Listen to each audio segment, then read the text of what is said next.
آج میں ابتداً یہی گفتگو کرنا چاہتا ہوں کہ ہم ذکر حسین تو کر رہے ہیں، لیکن کیا جس طرح سے امام حسین نے شہادت کے وقت بھی نماز کو نہ چھوڑا، کیا ہم نماز کی پابندی کرنے کو تیار ہیں؟ آج ہم ذکر حسین تو کر رہے ہیں، لیکن جس طرح سے امام حسین نے حق کی راہ پر چلتے ہوئے اور استقامت کا مظاہرہ کرتے ہوئے اپنا پورا گھرانہ لٹا دیا، کیا میں اور آپ ایسا جذبہ رکھتے ہیں؟ آج ہم ذکر حسین تو کر رہے ہیں، لیکن جس طرح سے امام علی مقام نے اپنی آخری رات بھی ذکر الہی میں بسر کی، ہم اپنی زندگی کی ان ساعتوں ان راتوں کو ذکر الہی کے لیے وقف کر سکتے ہیں؟ آج ہم ذکر حسین تو کر رہے ہیں، لیکن جس طرح سے امام علی مقام نے اس جنگ زدہ ماحول میں بھی امن کی کوشش کی، وہ صبر و برداشت ہماری طبیعتوں میں موجود ہے؟ آج ہم ذکر حسین تو کر رہے ہیں، لیکن اپنا احتساب کریں کہ کیا واقعہ کربلا گھوڑے سے گرنے، گھوڑے پر سوار ہو کر جنگ کرنے، تیر و تلواروں کا ذکر کرنے کا نام ہے؟ یا واقعہ کربلا اپنی زندگی میں اور اپنے اندر ایک انقلاب برپا کرنے کا نام ہے؟ آج ہم ذکر حسین تو کر رہے ہیں،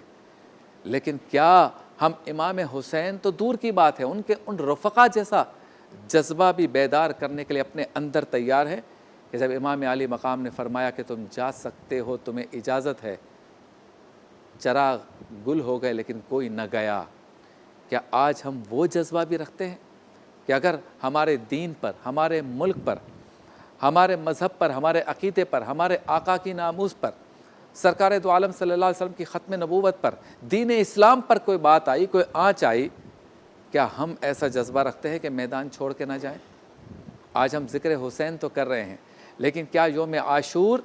صرف اور صرف اپنی ذات میں ایک روزے اور اپنے گھر میں نظر و نیاز کرنے کا ہی نام ہے، یا ایک عزم مصمم کرنے، ایک ارادہ کرنے کا نام ہے؟ یقیناً جب تک زندگی ہے، جب تک سانسوں میں یہ حرارت باقی ہے، ہمیں حکم یہی ہے کہ اللہ کی رحمت سے مایوس نہیں ہونا اور اللہ کے نیک بندوں کے نقش قدم پر چلنا ہے۔ تو آئیے یوم عاشور میں اس نشریات کا آغاز اس عزم سے کرتے ہیں کہ اگر اپنی پچھلی زندگی میں ہم دین کے لیے کوئی جذبہ بیدار نہیں کر سکے، ہم قربانی کا کوئی جذبہ بیدار نہیں کر سکے، ہم مارکہ حق و باطل میں حق کا ساتھ دینے کا جذبہ بیدار نہیں کر سکے، مایوس ہونے کی ضرورت نہیں۔ اگر آج بھی یہ ارادہ کر لیں کہ واقعہ کربلا ہم بیان کر رہے ہیں، ذکر حسین کر رہے ہیں، تو کردار حسینی کو بھی اپنانا ہے، تو یقیناً جب آنکھ کھلی تب سویرا ہے کہ مانند آج سے ہم جب اسوہ حسینی پہ چلنے کا ارادہ کر لیں گے تو آج سے ہی ہماری زندگی میں انقلاب شروع ہو جائے گا۔